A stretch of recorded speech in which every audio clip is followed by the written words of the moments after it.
আসসালামু আলাইকুম প্রিয় দর্শক, এই সে আমাদের স্বপ্নের বাড়ি। একটু ক্যামেরাটা দিয়ে দেখান আমাদের স্বপ্নের বাসস্থান, আমাদের স্বপ্নের সেই ইট বালু, যা যেই বালু আজকে আমরা 1,42,000 টাকার মনে হয় না ভাই, 1,42,000 টাকার বালু আনছিলাম আর 4,24,000 টাকার ইট আনছিলাম। তো ইট গুলার লয়ে তো আর সমস্যা না, কিন্তু আমার জীবনে ভাই এত বড় বন্যা দেখি নাই। আমাদের হালুয়াঘাট এত বড় বন্যা আমি জীবনে দেখি নাই। অনেক খুব কষ্ট হচ্ছে কেন লেগে জানেন, 6 কোর জমি লাগাইছিলাম, মানুষদের লাগাইছিলাম, প্রতি একরে ধরেন 21,000 22,000 টাকা করে, এনেও প্রায় 1-1.5 লাখ টাকার মতো করে খরচ গেছে।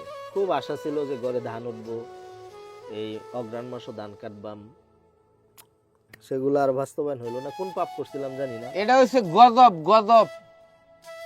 কে লাগে এই কথা কই আমি জানো, হয়তো আমরা আল্লাহর কামরা মনের মতন করবার পাইতেছি না। আমরা ইমান ইমান আমরা একবার যা এইদিকে একবার যা সেইদিকে, ঠিক আছে? মিছা কথা কাবুল ভাই এবং কি ঘুরা দেখান বালুগুলা, দর্শক দেখুক অবস্থা। হেইটি দেখাও পুরাটাই ঘুরান, রাস্তাটা দেখান, রাস্তা কোন অবস্থায় আছে। কোন রাস্তার ভিডিও বানাইছিলাম দেখাও তারারে। তো যাই হোক, ইসমাইল ভাই কিছু কথা বলবে আপনাদের সামনে, দর্শক আপনারা শুনেন। যে আর এটা হচ্ছে আমাদের অবস্থা, মানে কোনো ভাসমান কোনো ভিটা নাই, কোনো মাটি নাই। এই বালুগুলা এগুলো কি বন্যার মধ্যে ধরে রাখা যায় বলেন? এই যে 15 গাড়ি বালু, 15 গাড়ি বালু কি এটা বেড়ায় দেওয়া যাবো? দর্শক ভাই ও বন্ধুরা, আমি একটা কথাই জানি, একটা কথাই কই, এই যে দেখতেছ ইট, ইটের কোনো ক্ষয়ক্ষতি হইতো না, কিন্তু বালু এনে তো আনা হয়েছে মনে করুন 15 গাড়ি এনে আনা হয়েছে, আর রাস্তার মধ্যে আরো 3 গাড়ি বালু আটকে রয়েছে। রাস্তা ভালো না, একবারে গেছে গাড়ি দিয়ে মেঘে গেছে গা। কালও দেখে এলাম বালু কতরি নাই, হেডি গেছে গা, আমি খোঁজ লইছিলাম। আমার জানা মতনে রাস্তার মধ্যে 3 গাড়ি আছে আর এনে আছে 15 গাড়ি বালু, কিন্তু ভাই ইট যাইতো না। কিন্তু এই বালু ওই দেখুন ঢেউ দিলেই কতটা করে নামে, আর একটা ঢেউ আইয়ে কক্সবাজারে যে ঢেউটি দেয় না ভাই, ঠিক বিকালের টাইমে সন্ধ্যার একটু আগে দেয়, এরকম প্রকারের ঢেউ কয়েকটা দেয়। আর ঢেউ দিতে দিতে এই বালু হে বন্ধ বন্ধুরে নিচে গা। তো যাই হোক, এটা হয়তো আল্লাহর কাম, সবই বালা। আল্লাহ যাই বন্যা দিছে হয়তো কোনো না কোনো ভালোর জন্যই দিছে, ঠিক না?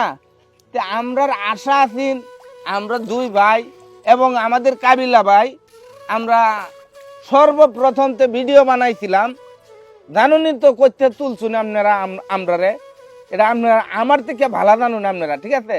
তো এত কিছুর পরে আপনারাও বিনোদন পাইছুন, বিনিময়ে আমরাও কয়েকটা পাইছি। এই টিহা চাইছিলাম একটা বাড়ি করতাম, এই জায়গার মধ্যে যদি বাড়িটা করি, চারদিকটা দেওয়া হচ্ছেন কাবিল ভাই, কিরম দেখা যা হুদা ফানি আর ফানি, মাটির কোনো চিহ্ন নাই প্রিয় দর্শক, মাটির কোনো চিহ্ন নাই, খালি চতুর্দিকে পানি আর পানি। উল্লেখযোগ্য একটা কথা হইলো যে এই যে হালুয়াঘাট তলায় গেল, নালিতাবাড়ি দিয়ে স্মরণকালের শ্রেষ্ঠ ভয়াবহ বন্যা, যেটা 88 সালের পরে আর কখনো দেখা যায় নাই। হালুয়াঘাটে 88 সালের পরে আর কোনো বন্যা এতটা ক্ষতিগ্রস্ত হয় নাই। আমাদের শুধু ধানের জমি কেন, আমাদের বালু গেছে, ধানের জমি গেছে, ঘর গেছে। আজকে 2 দিন ধরে শুকনা খাবার খাই আছি, রান্নাঘর পানির তলে। সেকেন্ড কথা হইতেছে মাছ গেছে 6 লাখ টাকার উপরে মাছ ছাড়ছিলাম 3 বছরে, খালি প্রতি বছর ছাড়তাম যে বড় হইলে একবারে মাছ এগুলা থাকবে। অনেক বড় একটা ফিশারি ছিল, আমি ফিশারির ফুটেজটাও দিয়ে দিছি, আপনারা দেখেন কত বড় একটা ফিশারি আমরা ছিল। তো সবকিছুই শেষ, যাই হোক সব শেষ। দর্শক ভাইয়েরা, আবার আমি একটা কথা কই, পারলে আপনারা কইবেন ইসমাইল তোরাই খালি বিপদে পড়ছস আর আমরা শুয়ের মধ্যে আছি।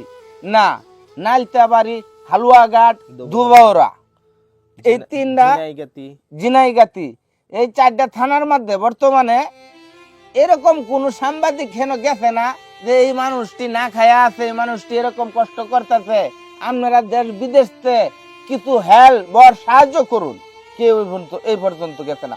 অন্তপক্ষে সিলেট দেবেলা বন্যা হয়েছে, আমি দেখছি পড়াই যারা ভিডিও বানা, কন্টেন্ট ক্রিয়েটর, হ্যাঁ, ও বেশিরভাগ মানুষ সেদিকে গেছে, বিভিন্ন প্রকারের সাহায্য এটা এটা দিছে, ত্রাণ দিছে।